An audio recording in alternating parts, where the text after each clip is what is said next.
Watch out. There is always a bigger fish in the pond. I always worked at night shifts, I don't care if it's minimum wage or not. If I have fun at work and have my night shifts, everything is fine.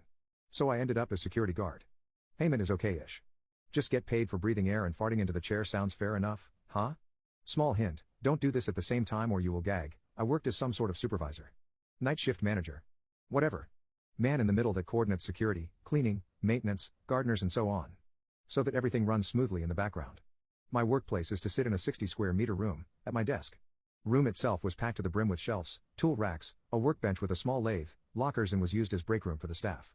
Smoking area as well. The smell was a mix between nicotine, sweat, oil, coffee, food and dead possum. 30 meters below the surface, second underground level. Next to a nuclear bunker for the staff from the 70s. The building itself belonged once to the Gov but was sold to a private company. Security systems were wow. Access with keycards, automatic doors, color cameras and real fancy stuff. My desk and computer was the brain, the living heart for that building. I could do everything just with one mouse click. Lock a door? Click turn on lights? Click check my cameras? Zoom and rotate? Click floors 1 to 6 were rented out to private companies and free for public. You would enter the building, greet our security staff and just tell them where you wanted to go. The girls and guys would show you the way to the elevators and everything's fine. But not for the floors 7 to 14. That was restricted. You would need a special visitor's pass, fill out some forms including your ID. Security at the front desk would grab the telephone, ask if everything was okay and the visitor could be sent up. Then they would call me so I would reserve one of the elevators for a special ride. Operating the elevator. From my computer. Set to express mode, no other stops possible. Buttons disabled. One coworker would escort you to the elevator and make sure that only the visitor enters the elevator. I would further then keep an eye on the visitor and open all hallway doors so he could freely arrive at the destination. Day shift was a bit more complicated, but if you were into the system it would be really easy. My shift goes normally from 9 p.m. to 9 a.m. 12 hours normal, 20 days per month. Full maintenance crew starts at 7 a.m. normally. We have a little bit of rush hour when all the employees enter at 7:30 but they have their keycards. Other thing are the deliveries. For the canteen, UPS, FedEx and you name it. Post and packages for the rented floors were uncomplicated. Just go up and good luck finding someone. Your prob. Some companies wanted to be part of our internal mail system, some others don't. Internal mail office was at floor 9. That means, V-Pass. Fill out the forms, wait for approval, get escorted to the elevator and so on. Everyone understood the rules except for this speckle guy, early 20s student, a brat with a stick in his ass. The thinks he is entitled and we have to bow right in front of his highness. Rude douchebag, made a huge fuss every morning. We should know him, let him pass, all costs his time. Yada yada. He parked his van literally everywhere. He was blocking entrances, driveway and parking spots. He even blocked our big kahunas, the almighty big boss from the building, parking lot. And who got the shitstorm? Me, because I was the security rat in charge. Yikes. Was my first time ever seeing great number one in person. And Maya S got whooped. One of my coworkers was a cute little girl. In the early 30s. Low self-esteem, the typical wallflower, shy but a very kind heart. The typical, how can I help you? Girl. She always tries to help others out or find a specific solution. She was the perfect lady for customer care. And douche literally ripped her tiny, lovely soul apart one morning. It needed 2 of our maintenance guys and the other desk person to separate him from the girl. She came down to my office totally devastated and crying. She wanted to quit her job immediately. Man, he really had broken her into half. I tried to calm her down, grabbed her a fresh coffee. Then I called another guy from the parole duty to take her shift at the desk. Just one in the lobby isn't enough. The girl and I had a serious talk. I promised to put her on a different shift so she would not meet him in the morning. She agreed. Damn, she was the power horse for the front desk. Especially for rush hours. I informed our manager about that guy and got just a shrug. You are security, you should handle this by yourself. Wow. Really? Thanks for the backup, you lazy paper pusher. Good to know we can count on you. Not. I told little lady she could take the rest of the shift off, and send her home. Later the 2 maintenance guys came for a coffee break. They were still upset and fuming about douche and he told me all the nasty things the guy said to her. Both were in rage about this guy. One of the quotes they heard was that this DOS bag would follow my coworker home and assault her, when her shift was over. So she would learn how to serve real men. Wow. I was shocked. I started to question the other maintenance guys and facility personnel about this guy. And hell yeah, nearly everyone had problems with him.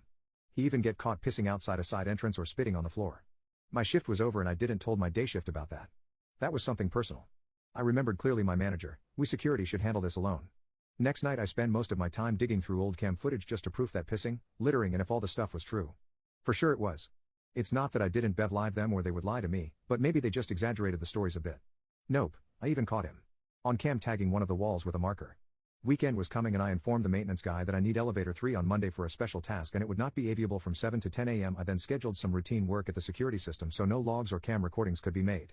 Maintenance guy wasn't happy at first, because this would mean some trouble with our daily business. He asked if it could be done in the late afternoon when most offices were closed and everything was quiet. I told him nope, that's not the time when douchebag would arrive. Maintenance guy's face turned into the biggest smile ever. You bloody bastard, you filthy son of a bee. You want to trap this guy? Then he laughs out loud. I gave the best incessant look. I think we might have a failure with number 3 early on Monday. Then maintenance guy went from funny to dead serious, promised me that we get his S2. Great. Maintenance crew was fully in. I told my day shift coworker that I have a doctor's appointment and would stay 2 hours longer on Monday. It would be very comfortable to stay longer so I don't need to go back home and go straight to the doctor right after my shift. Mr. Day Shift was happy. Monday. Douchebag parked right in front of the main entrance. That's a no loading and no parking zone. He went to the counter and made the same fuss. Cussing, swearing, and all the animal behavior. Front desk informs me and I send elevator 3 to the lobby.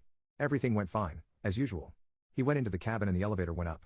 Then, when the cabin was around floor 8, my hand was on the mouse and I made a single click. Elevator shaft 3 was cut from the main power. It stopped immediately. Normal lights went off and emergency lighting went on. Douche was frightened. He pressed the alarm button. Once, twice, 3 times like it was a button masher for console. Nothing, no alarm bell, no call. The intercom stayed silent for him. He then pressed all the buttons, like a secretary typing memos. Click cam elevator 3 in lodge. I took a sip from my coffee mug and enjoyed my little pet. Now he thinks he is clever, turns out is mobile and tries to ring someone. Oh, you little piece of shit. You can't get a signal or call anyone in this elevator. Shaft number 3 was special. It is used and designed as special rescue elevator for emergency services and can withstand a huge building fire. Maybe a atomic blast. Reinforced concrete. Part of the main support structure that holds the entire building. Good luck getting a signal in this conceit sarcophagus. I took my phone and called maintenance guy. He instantly asked if I got him. My only answer was yes. Took a few minutes and my office filled up with 8 facility workers. They all wanted to enjoy the show. Starting in a circus narrator, wrestling commentators voice me, ladies and gentlemen. I would present you the assault lion. Big laugh from everyone. Me, he is very dangerous and wanted to assault one of my coworkers. Hissing and spitting in every corner he can find to mark his territory. This wall painting animal is now locked in a cage. The crowd cheers. I even wanted to laugh out loud but I keep serious and formal like every circus manager would do. Me, now, my fellow audience. Would we rally him a bit more? Please stay silent and do not laugh or make any noise. It could distract our beloved animal and ruin the show. Everyone was giggling. I put a finger on my lips to calm them down, grabbed the phone and ring the elevator intercom. Then I switched to an impassive, unsympathetic voice. Excuse me sir? Did you press the alarm button? He starts to freak out. Bet he is trapped for hours. Was not even 10 minutes by the time. I informed him in a monotonous voice that we have some issues. Wouldn't be so long. 5 to 10 minutes, maintenance is on its way to rescue him. I spoke clearly out that his life is not in danger. Was true but I said this with a very uncomfortable undertone, then I hung up. This makes douche sweating bullets. He bangs on the doors, presses all the buttons. He even tried to open the doors by hand. Then I turned around, see all guys laughing. Literally pissing in their pants. 3 to 5 minutes later I looked at the audience and asked me, should I finish him? Maintenance crew cheers, do it. I grabbed the phone and rang the intercom a second time. Check out the hilarious conclusion in part 2. Watch out. There is always a bigger fish in the pond. Part 2. Me, sir? Douche angry, scared and he looks claustrophobic. Let me out. Why does it take so long? I want out. You stayed rants, insults, racist slurs me, very serious and demanding. Sir. Stop it now. We have a situation and I need some information from you. Douche calms down, shocked like a deer in a headlight and got very scared. He stutters. What? Sir. Touch the walls of the cabin. Are they a bit warm? He touches all 4 walls. Douche very confused by now. Yes, they are warm. A bit. I hold the phone away from my ear at the length of my arm and start shouting, Martin? Martin? Martin? Shaft 3 is burning as well. The fire spreads quickly. One person in the cabin. And smash the phone back with a loud bang. Deuce was rotting in the cabin. He feared for his life. He even pissed himself. I turned back to the guys. Get ready, I will get him down immediately. Expressway to hell. Maintenance guys grabbed some tools, I switched the main power back online and got Douche down to the basement. The suddenly moving elevator scared the last bit out of this guy. He believed that his shitty live is over and he must be dying. I grabbed my black gloves, took my flashlight with me. Running to catch up when the elevator reaches our level. I was there, just in time. 2 to 3 seconds later and I would have missed it. Doors opened and he was welcomed by us. He was so confused, he had pissed all over his pants on the cabin floor. He instantly jumped out of the cabin right into my arms. Totally overstrained from what has happened. I pushed him away towards the wall and slapped him right in the face, flat hand, no real force, just a attention slap, to calm him down and focus him on the dialogue. I spoke with the deepest terrifying voice I could get. You threatened one of my female co-workers? Wanted to assault her? 8 maintenance workers with hammers, wrenches right behind me. Looking as brutal as possible. I point the shaft of my maglite straight in his face. Ready to beat the shit out of him if he makes a wrong move. Strange accidents could happen every time. A slip from the stairs, you accidentally break your neck. Faulty elevator doors and you fell into the shaft, unhealthy accidents with the garbage press and all nasty stuff. Look sunshine, we have enough of your bad attitude. This is your last friendly warning. If we ever see your ugly face again, shit gets nasty. I reach my hand out to him. Now be a good boy, give me the documents you want to deliver and leave the building immediately. He was stunned, couldn't realize the situation. He didn't say a word. Just sobbing and crying, somehow glad he was alive. He slipped from the wall to the ground like a wet towel and had a complete mental breakdown. We gave him a very friendly reminder that this happens only in his dreams and what happens in the basement, stays in the basement.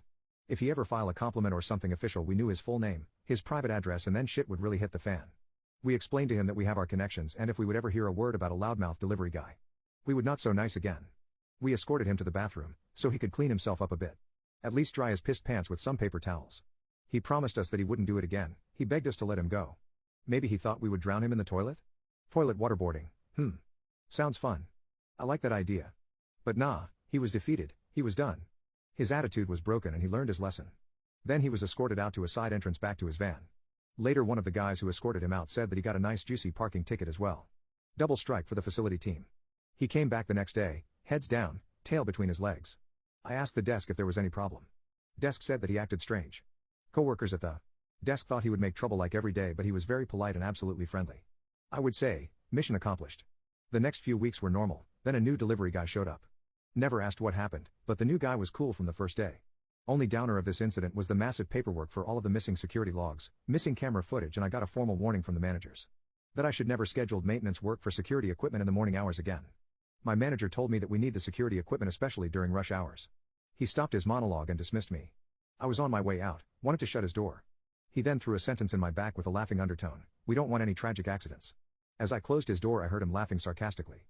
He knew what happened? Little lady quit a few months after this incident. We never told her what really happened but she couldn't handle the stress that this douche has caused to her. She now works as a shop assistant in a woman's clothing store. Me? Something changed as well. I got a new nickname, Lift Boy. It spread faster than a wildfire. Most don't know the real story and many laugh about this, but the core staff would say this with some kind of respect. Few years later the building got sold again, new hiring contracts were made but it was time to go on and live. Found a new job together with two of the maintenance guys. I work now in a workshop, produce spare parts on CNC lathes and milling machines. You guess it, night shift as well, we are still best friends today.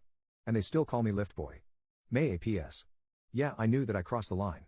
10/10 would do it again. Why? Just ask yourself what you would do if someone threatens your girlfriend, daughter, sister, wife act.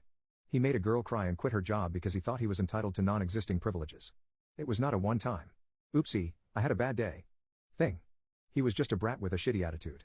Sure, we could just beat him up, call the police or something like this. Thanks for reading and have a nice day.